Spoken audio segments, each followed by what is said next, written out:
بعد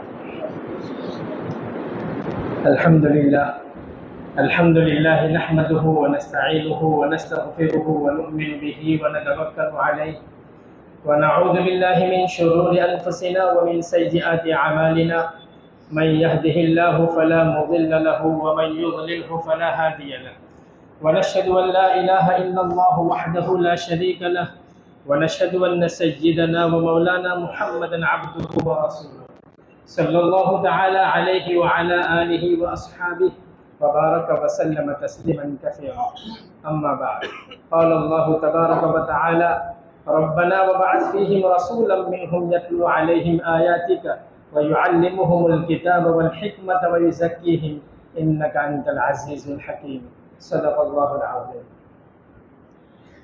بزرگان محترم اور عزیز بھائیوں اور دوستوں، ہمارے لیے سعادت اور فخر کی بات ہوگی کہ ہمارا زندگی کا کوئی لمحہ اور ہماری زندگی کے اوقات نبی پاک صلی اللہ علیہ وسلم کی یاد میں گزر جائیں، کہ ہمارے دل اور دماغ اللہ کے نبی صلی اللہ علیہ وسلم کے تذکرے سے معمور ہو، تو اس سے بڑی سعادت کی بات اور کچھ نہیں ہو سکتی۔ اس لیے کہ انسان کو جب کسی سے محبت ہوتی ہے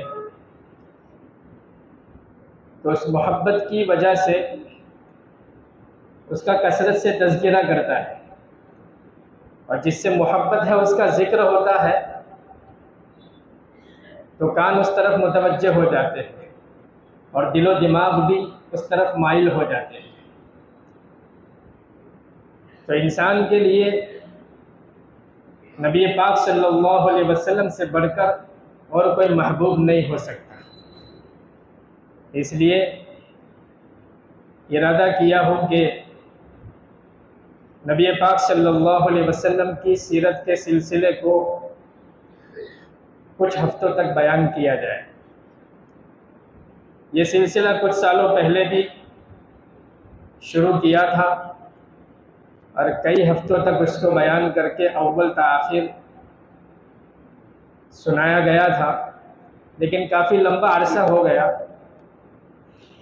اس لیے دوبارہ ارادہ کیا تاکہ ہماری معلومات تازہ ہو جائے، نبی پاک صلی اللہ علیہ وسلم کے اخلاق فاضلہ، آپ کی تعلیمات مبارکہ اور آپ کی سیرت ہماری نظروں سے گزر جائے۔ محترم بزرگوں، اللہ تبارک و تعالیٰ نے زمین و آسمان اور کائنات کو بنایا۔ اللہ تبارک و تعالیٰ خالق ہے۔ زمین و آسمان میں رہنے کے لیے اور زمین و آسمان کی چیزوں سے فائدہ اٹھانے کے لیے اللہ تبارک و تعالیٰ نے طرح طرح کی مخلوقات پیدا کی، اور ان میں ایک اہم اور بڑی اور خاص مخلوق انسان کو بنایا کہ دنیا میں رہے اور دنیا کی زندگی سے اور دنیا کی اشیاء سے فائدہ اٹھائے۔ اللہ تبارک و تعالیٰ نے سب سے پہلے انسان کو اور سب سے پہلے شخص کو جو پیدا کیا وہ مٹی سے پیدا کیا، خلقہ من تراب، اور ان کے ساتھ زندگی بسر کرنے کے لیے اور نسل اور خاندان کو آگے بڑھانے کے لیے ان کی بیوی کو انہی سے پیدا کیا۔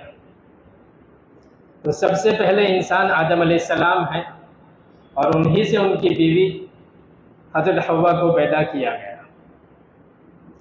ان دونوں کو پیدا کر کے اللہ تبارک و تعالیٰ نے آسمان میں سب سے بہترین جگہ جو جنت ہے ان کو وہاں رکھا گیا۔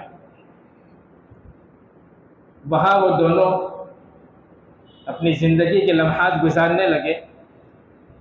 ان سے پہلے اللہ تبارک و تعالیٰ نے جنات کو پیدا کیا تھا۔ کئی عرصہ پہلے سے جنات زندگی گزار رہے تھے کائنات میں۔ جناتوں میں سے ایک فرد ابلیس، جو بظاہر بڑا عبادت گزار بنا ہوا تھا، اللہ رب العزت نے اس کی عبادت کے صلے میں اس کو جنت میں رکھا تھا۔ جب اللہ تبارک و تعالیٰ نے مٹی سے انسان کو بنایا اور اس کو اعزاز دیا، جنت میں رکھا، تو اس ابلیس کو حسد پیدا ہوا کہ میرے ہوتے ہوئے اس نئی نسل کو پیدا کر کے اعزاز دینے کی کیا ضرورت تھی۔ تو اس کے دل میں حسد اور جلن پیدا ہوئی۔ اللہ تبارک و تعالیٰ نے آدم علیہ السلام کے اعزاز میں فرشتوں کو اور جناتوں کو حکم دیا کہ ایک تعظیمی سجدہ آدم علیہ السلام کو کیا جائے۔ تو فرشتوں جیسی مخلوق نے اللہ تعالیٰ کے حکم کی فوراً تعمیل کی اور سجدہ کر لیا، لیکن جس کے دل میں حسد اور جلن کی آگ تھی اس نے انکار کر دیا اور تکبرانہ بات کی اس نے کہ انا خیر من، میں ان سے بہتر ہوں، خلقتنی من نار وخلقتہ من طین، کہ مجھے آگ سے پیدا کیا گیا اور ان کو مٹی سے پیدا کیا، میں ان سے بہتر ہوں، میں کیوں سجدہ کروں؟ اس تکبر کی وجہ سے اللہ رب العزت نے اس کو جنت سے نکال دیا اور آسمان سے زمین پر اتار دیا، تو اس کی ذلتی ہوئی۔ تو اس ذلت کا بدلہ لینے کے لیے آدم علیہ السلام کو اللہ تبارک و تعالیٰ نے جنت کے اندر جتنے پودے اور درخت تھے تمام پودوں اور درختوں سے فائدہ اٹھانے کی اجازت دی، لیکن ایک درخت سے منع کیا کہ اس کے قریب بھی مت جانا، وَلَا تَقْرَبَا هَٰذِهِ الشَّجَرَةَ۔ آدم اور حوا دونوں کو کہا گیا کہ اس درخت سے اور اس پودے سے فائدہ مت اٹھانا، اس کے قریب بھی مت جانا۔ لیکن شیطان وہ اپنی ذلت کو برداشت نہ کر سکا اور حسد اور جلن کی آگ میں اس نے یہ طے کیا کہ میں ان دونوں کو ورگلاؤں گا اور ان کو جنت سے نکلواؤں گا۔ چنانچہ اس درخت کے بہت فائدے ان کے سامنے بیان کیے کہ اس درخت سے فائدہ اٹھاؤ گے تو کوئی غلط بات نہیں ہوگی اور اس کے بہت فائدے ہیں، اس کو استعمال کر لو اور اس کو کھا لو۔ اس کی باتوں میں آ گئے اور آدم علیہ السلام نے درخت کا استعمال کر لیا۔ تو اللہ تبارک و تعالیٰ کی نافرمانی ہوئی، تو اللہ تبارک و تعالیٰ ناراض ہوئے اور حضرت آدم اور حوا کو جنت سے نکال کر زمین پر اتار دیا۔ نافرمانی ابلیس سے بھی ہوئی تھی کہ اس نے سجدہ نہیں کیا تھا، لیکن ابلیس نے نافرمانی کے بعد نہ ندامت اور نہ شرمندگی ظاہر کی، بلکہ وہ اتراتا رہا اور اس نے کوئی توبہ نہیں کی۔ آدم علیہ السلام سے جیسے ہی چپ ہوئی، آہوزاری کے ساتھ اللہ کی طرف متوجہ ہوئے اور فوراً اللہ تعالیٰ سے توبہ طلب کی کہ ربنا ظلمنا انفسنا وَإِن لَّمْ تَغْفِرْ لَنَا وَتَرْحَمْنَا لَنَكُونَنَّ مِنَ الْخَاسِرِينَ۔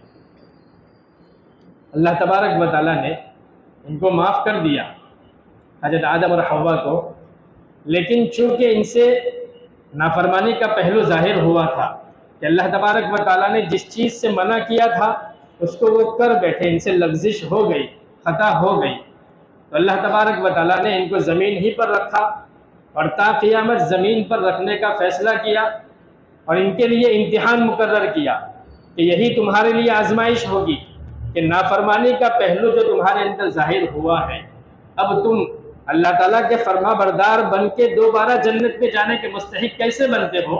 یہ تمہارے لیے آزمائش ہے اور دنیا امتحان کا ہے کہ دنیا میں رہو، اللہ کی فرما برداری کرو تو جنت کے مستحق بنو گے، دوبارہ جنت میں بھیجے جاؤ گے، اور اگر نافرمانی کی اور ابلیس کی راہ اختیار کی تو جنت سے محروم رہو گے۔ تو بہرحال اللہ تبارک و تعالیٰ نے اولاً جنت میں ان کو رکھا اور پھر زمین میں رکھ کر اس دنیا کو انسانوں کے لیے امتحان گاہ بنایا۔ ان دونوں سے پھر اللہ تبارک و تعالیٰ نے خاندان کو چلایا، نسل انسانی کو قائم کیا، ان سے خوب اولاد ہوئی، ہر ایک کے لیے یہی حکم تھا کہ اللہ تعالیٰ کی فرما برداری کرنا ہے، نافرمانی سے بچنا ہے۔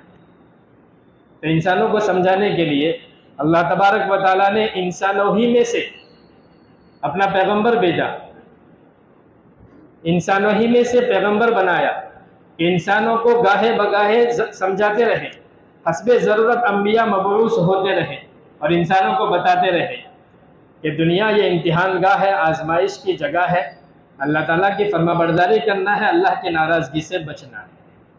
تو حسب ضرورت انسانوں ہی میں سے انبیاء مبعوث ہوتے رہے۔ سب سے پہلے نبی، جو سب سے پہلے شخص اور سب سے پہلے انسان تھے، وہی سب سے پہلے نبی تھے حضرت آدم علیہ السلام، اور آخری نبی فخر کائنات، فخر انسانیت حضرت محمد الرسول اللہ صلی اللہ علیہ وسلم۔ اللہ تعالیٰ نے انبیاء کو مبعوث کیا تو انبیاء کو نمونہ اور آئیڈیل بنایا انسانوں کے لیے، کہ انسانوں ہی میں سے نبی بنا کر اس لیے بھیج رہا ہوں کہ یہ تمہاری ہی فطرت کے ہے، یہ تمہارے لیے نمونہ ہے زندگی گزارنے کے لیے۔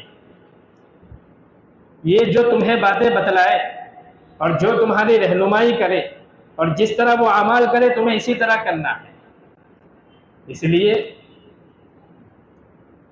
ہم نے جو بھی سیرتیں پڑھی اور تاریخ پڑھی، ہمیں معلوم ہوگا کہ انبیاء علیہم السلام کا واسطہ وحی کے ذریعے سے اللہ تعالیٰ سے جتنا مستحکم اور مضبوط ہوتا ہے، اتنا رابطہ اور واسطہ وحی کے ذریعے انسانوں کا اللہ سے مضبوط نہیں ہوتا۔ عام انسانوں کا رابطہ اللہ تعالیٰ سے اتنا مضبوط نہیں ہوتا نا جتنا انبیاء علیہم السلام کا رابطہ اور واسطہ اللہ تعالیٰ سے وحی کے ذریعے سے مستحکم اور مضبوط ہوتا ہے۔ کہ انبیاء علیہم السلام کی تربیت براہ راست اللہ تبارک و تعالیٰ کی طرف سے ہوتی ہے، تعلیم براہ راست اللہ تعالیٰ کی طرف سے دی جاتی ہے۔ اس لیے انبیاء علیہ السلام کسی کی شاگردی اختیار نہیں کرتے۔ انبیاء علیہ السلام کا دنیا میں کوئی استاد اور کوئی معلم نہیں ہوتا، برخلاف دوسرے انسانوں کے کہ ان کا کوئی نہ کوئی معلم اور استاد ہوتا ہے۔ ان کو کوئی فن سیکھنا ہو، کوئی علم حاصل کرنا ہو تو ان کو محنت کرنی پڑتی ہے۔ بظاہر وہ محنت کریں گے تو وہ فن حاصل ہوگا، کسی کی شاگردی اختیار کریں گے، کوئی ان کا استاد ہوگا تو ان سے وہ علم سیکھ پائیں گے۔ لیکن انبیاء علیہ السلام کا دنیا میں کوئی استاد اور کوئی معلم نہیں ہوتا، ان کی تربیت اور ان کی تعلیم براہ راست اللہ تبارک و تعالیٰ کی طرف سے ہوتی ہے۔ اس لیے ان کا واسطہ اور رابطہ اللہ تعالیٰ سے مستحکم اور مضبوط ہوتا ہے۔ اسی لیے اللہ تبارک و تعالیٰ نے انبیاء علیہ السلام کو انسانوں کے لیے نمونہ اور آئیڈیل بنایا۔ لَقَدْ كَانَ لَكُمْ فِي رَسُولِ اللَّهِ أُسْوَةٌ حَسَنَةٌ، کہ تمہارے لیے بہترین نمونہ رسول اللہ صلی اللہ علیہ وسلم میں۔ اور اللہ تعالیٰ نے نبی بھی جو بنائے وہ انسانوں میں سے بنائے، فرشتوں میں سے نبی نہیں بنائے۔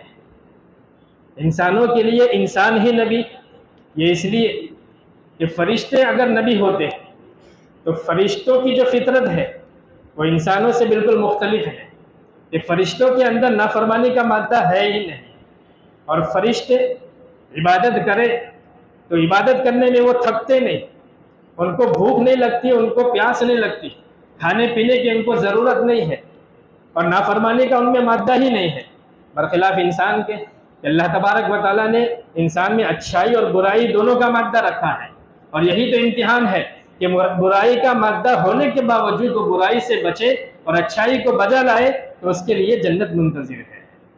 اس لیے اللہ تبارک و تعالیٰ نے انسانوں میں سے ہی انبیاء کو مبعوث فرمایا تاکہ یہ انہی کی فطرت سے ہو اور انسانوں کے لیے نمونہ اور آئیڈیل بنے۔ چنانچہ جیسی جیسی ضرورت ہوتی تھی اللہ تبارک و تعالیٰ انبیاء کو مبعوث فرماتے تھے۔ پہلے جو انبیاء ہوتے تھے وہ کسی خاص علاقے کے لیے ہوتے تھے، کسی خاص قوم کے لیے ہوتے تھے، بیک وقت کئی نبی دنیا میں موجود ہوتے تھے۔ سب سے آخر میں ہمارے نبی فخر دو عالم حضرت محمد الرسول اللہ صلی اللہ علیہ وسلم مبعوث ہوئے۔ اللہ تبارک و تعالیٰ نے آپ کو عالمی نبی بنایا، مشرق سے مغرب سے لے کر پوری دنیا کا آپ کو نبی بنایا، اور آپ کو آخری نبی اور قیامت تک کے لیے نبی بنایا۔ آپ کی نبوت قیامت تک رہے گی اور آپ عالمی نبی ہیں، انسانوں اور جناتوں اور تمام کے لیے آپ کو نبی بنایا۔ تو نبی پاک صلی اللہ علیہ وسلم آخری نبی بنا کر اللہ تبارک و تعالیٰ نے دنیا میں یہ اعلان کر دیا کہ الیوم اکملت لکم دینکم واتممت علیکم نعمتی. یہ آخری شریعت ہے، یہ آخری نبی ہے، آخری نبی کی آخری شریعت یہ مکمل ہو چکی، دین پورا مکمل ہو چکا، اب تمہیں اس کی اتباع لازم ہے. اگر تم اس کی پوری اتباع کرو گے، شریعت پر مکمل چلو گے، تو اللہ تبارک و تعالیٰ تم سے راضی ہوگا اور جنت کا مستحق بنائے گا. تو نبی پاک صلی اللہ علیہ وسلم کی سیرت، نبی پاک صلی اللہ علیہ وسلم کے اخلاق، نبی پاک صلی اللہ علیہ وسلم کی تعلیم ہمارے لیے نمونہ ہے کہ اس کو ہم سامنے رکھ کر زندگی گزاریں گے، کہ سیرت کا مطالعہ ہوگا، سیرت کی باتیں سنیں گے، آپ کی تعلیمات ہماری نظروں سے گزرے گی تو ہم عمل کرنے والے بنیں گے. اسی لیے ارادہ کیا کہ سیرت کے سلسلے کو دوبارہ آپ کے سامنے بیان کیا جائے. اللہ تبارک و تعالیٰ اس سلسلے کو ہمارے لیے نجات اور اصلاح کا ذریعہ بنائے. تو اللہ کے نبی صلی اللہ علیہ وسلم ہمارے لیے نمونہ اور آئیڈیل ہے. اور اللہ تبارک و تعالیٰ نے یہ فرما دیا کہ قل ان کنتم تحبون اللہ فاتبعونی یحببکم اللہ ویغفر لکم ذنوبکم واللہ غفور رحیم. یہ نبی جی آپ اعلان کر دیجئے کہ اگر تم اللہ تعالیٰ سے محبت کا دعویٰ کرتے ہو، اللہ تعالیٰ سے ہمیں محبت ہے ایسا اگر ہم دعویٰ کرتے ہیں، تو نبی جی آپ فرما دیجئے کہ محبت کے دعوے میں سچے تم اس وقت کہلاؤ گے کہ جب تم میری اتباع کرو. فاتبعونی یعنی نبی کی اتباع کرو تو اللہ تعالیٰ تم سے محبت بھی کریں گے اور تمہارے گناہوں کو معاف بھی کریں گے. اللہ تعالیٰ معاف کرنے والا بڑا مہربان ہے. لیکن محترم بزرگوں، افسوس کا مقام ہے کہ ہم لوگ نبی پاک صلی اللہ علیہ وسلم کی سیرت سے کتنے واقف ہے، ذرا ہمارے گریبان میں جا کر دیکھیے. آج کل تو انٹرنیٹ، ٹی وی اس کا دور ہے، تو ہمیں انٹرنیٹ اور ٹی ویاں دیکھ کر ان میں جو اداکار ہوتے ہیں ان کی سٹوریاں تو لمبی لمبی ہمیں یاد ہوتی ہے، لیکن ہمارے لیے جو نمونہ اور آئیڈیل اور رسول ہے ان کے بارے میں ہمیں جتنی معلومات ہونی چاہیے کما حق ہو اتنی معلومات ہمارے پاس نہیں ہے. اس لیے افسوس کا مقام ہے کہ نبی پاک صلی اللہ علیہ وسلم کی سیرت کا مطالعہ ہمیں خود بھی کرنا چاہیے، ایسی مجلسوں میں بیٹھنا چاہیے اور گھروں میں اس کا تذکرہ ہونا چاہیے تاکہ نبی پاک صلی اللہ علیہ وسلم کی سیرت کے ذریعے سے ہماری زندگی میں عمل آئے اور ہماری زندگی میں سنتیں پیدا ہوں. ویسے دیکھا جائے تو سیرت کے بہت گوشے ہیں، مختلف کئی گوشے ہیں. اس سیرت نگاروں نے جب سیرت لکھنے بیٹھے تو ان کے لکھنے کے لیے دن اور مہینے کم پڑ گئے. کئی سیرتیں لکھی گئی، کئی مضامین لکھے گئے، کئی بیانات ہوئے، اشعار کہنے والوں نے کئی اشعار کہے، لیکن ہر ایک نے آخر میں یہ اعتراف کیا کہ ہم سے حق ادا نہ ہو سکا. کئی گوشے ہیں سیرت کے کہ لا يمكن الثناء كما كان حقه، لا يمكن الثناء كما كان حقه بعد از خدا بزرگ کوئی قصہ مختصر. کہ ہر ایک نے یہ اعتراف کیا کہ آپ کی تعریف کا جیسا حق ہے وہ ہم سے ادا نہ ہو سکا، بس اتنا کہ اللہ تبارک و تعالیٰ کے بعد اگر کسی کا درجہ ہے تو وہ نبی پاک صلی اللہ علیہ وسلم کا درجہ ہے. تو میں بھی ادنا سے کوشش کر رہا ہوں کہ سیرت کا اول سے لے کر اخیر تک جتنا ہو سکے آپ کے سامنے سیرت کے گوشوں کو لاؤں تاکہ اللہ کے نبی صلی اللہ علیہ وسلم کی سیرت اور تعلیم اور اخلاق فاضلہ ہمارے سامنے آ جائے. سب سے پہلے کہ آپ کا خاندان اور آپ کی ولادت مبارکہ کہاں ہوئی. اللہ کے نبی صلی اللہ علیہ وسلم کی ولادت یہ مکہ معظمہ میں ہوئی. مکہ معظمہ عرب کا ایک شہر ہے. اللہ کے نبی صلی اللہ علیہ وسلم کے متعلق جیسے میں نے بتایا کہ آپ آخری نبی ہیں. سب سے پہلے آدم علیہ السلام ہے، درمیان میں ہزاروں انبیاء آئے. ان انبیاءوں میں مشہور ترین شخصیت حضرت ابراہیم علیہ السلام ہے. حضرت ابراہیم علیہ السلام کے مبعوث ہونے کے بعد جتنے بھی انبیاء آئے وہ آپ ہی کی ذریت اور آپ ہی کی نسل میں رہے. چونکہ آپ آخری نبی ہے اس لیے آپ کا بھی نسب اور آپ کا سلسلہ ابراہیم علیہ السلام سے جا کر ملتا ہے. ابراہیم علیہ السلام کے دو بیٹے تھے. سب سے بڑے بیٹے حضرت اسماعیل علیہ السلام اور دوسرے بیٹے حضرت اسحاق علیہ السلام تھے. اسحاق علیہ السلام سے کہ آپ کو کثرت انبیاء کا فضل حاصل ہوا. کہ ابراہیم علیہ السلام کے بعد اسحاق علیہ السلام، اور اسحاق علیہ السلام کی اولاد اور نسل میں کثرت سے انبیاء آئے، کہ جتنے بھی انبیاء آئے عیسیٰ علیہ السلام تک وہ سارے اسحاق علیہ السلام کے اولاد میں آئے۔ اور اسماعیل علیہ السلام ابراہیم علیہ السلام کے بڑے بیٹے، آپ کو جو امتیاز ملا وہ فخر کائنات نبی پاک صلی اللہ علیہ وسلم کے سلسلے کا ملا، کہ اسماعیل علیہ السلام کے سلسلے نسب میں ہمارے نبی محمد رسول اللہ صلی اللہ علیہ وسلم کی پیدائش ہوئی۔ واقعہ یہ ہوا تھا کہ ابراہیم علیہ السلام کی بیوی حضرت سارہ تھی، حضرت اسماعیل علیہ السلام جو تھے ان کی والدہ حضرت ہاجرہ تھی۔ دو بیویاں تھیں، حضرت سارہ اور حضرت ہاجرہ۔ پہلی بیوی حضرت سارہ تھی۔ ابراہیم علیہ السلام ان کے ساتھ یہ قصہ پیش آیا کہ آپ ملک شام سے مصر کی طرف نکلے تھے۔ مصر میں جب وہاں پہنچے تو وہاں کا جو بادشاہ تھا بڑا خبیث بادشاہ تھا، ناپاک طبیعت کا بادشاہ تھا۔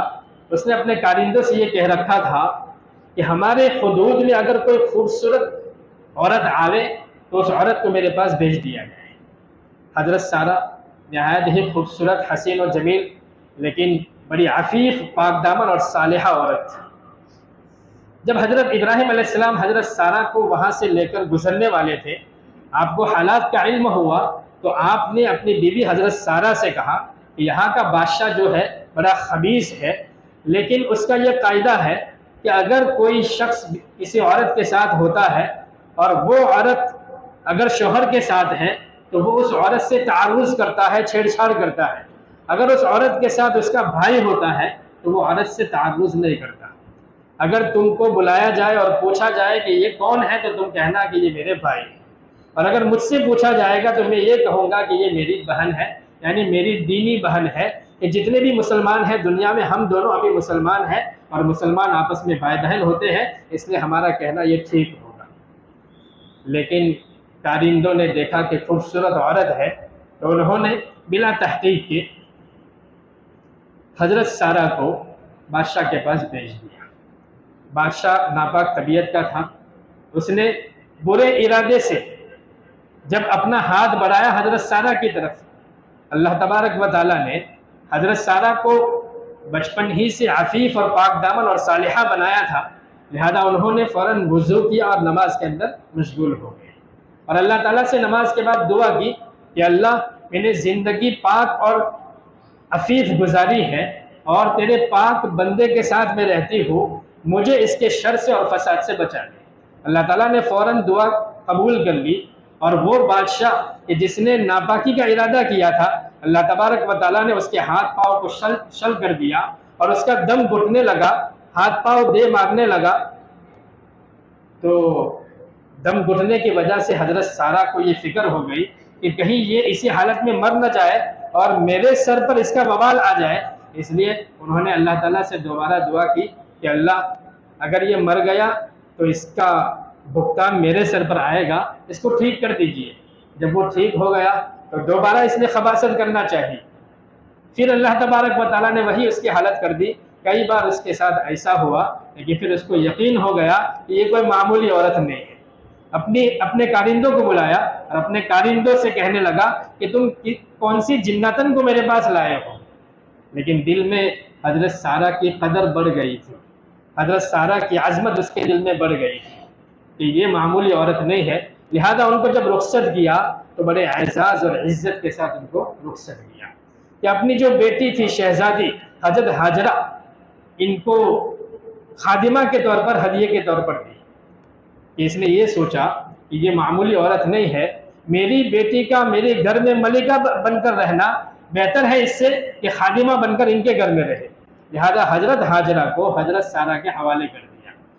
حضرت سارہ حضرت ہاجرہ کو لے کر ابراہیم علیہ السلام کے پاس آئی، اور انہوں نے پھر آگے کا ارادہ ملتوی کر دیا، واپس ملک شام آ گئے۔ حضرت سارہ نے حضرت ہاجرہ کو ابراہیم علیہ السلام کے حوالے کر دیا۔ حضرت ابراہیم علیہ السلام نے ان سے نکاح کیا، اور کئی سالوں کے بعد پھر جو پیدائش ہوئی وہ حضرت اسماعیل علیہ السلام کی پیدائش ہوئی، کہ حضرت ابراہیم علیہ السلام کی عمر صدی کے کنارے پر تھی، 100 سال کے قریب تھے۔ اللہ تبارک و تعالیٰ نے ابراہیم علیہ السلام کی دعا پر کہ رب حب لی من الصالحین، تو اللہ تعالیٰ نے بشارت دی، فبشرناہ بغلام حلیم، اور اسماعیل علیہ السلام کی پیدائش ہوئی۔ اسماعیل علیہ السلام کی پیدائش کے 12-13 سال کے بعد اسحاق علیہ السلام کی پیدائش حضرت سارہ رضی اللہ عنہا سے ہوتی ہے کہ اللہ تبارک و تعالیٰ اس بڑی عمر میں انسانوں کو یہ دکھانا چاہتے ہیں کہ ہم جوانی میں تو اولاد دیتے ہی ہیں، لیکن بڑی عمر اور بڑھاپے میں بھی اولاد دینے پر قادر ہیں۔ آج یہاں تک سلسلے کو رکھتے ہیں۔ اللہ تبارک و تعالیٰ سے دعا کرتے ہیں کہ اللہ تبارک و تعالیٰ اس سلسلے کو ہمارے لیے نجات اور اصلاح کا ذریعہ بنائے۔ آمین یا رب العالمین، وآخر دعوانا الحمدللہ رب العالمین۔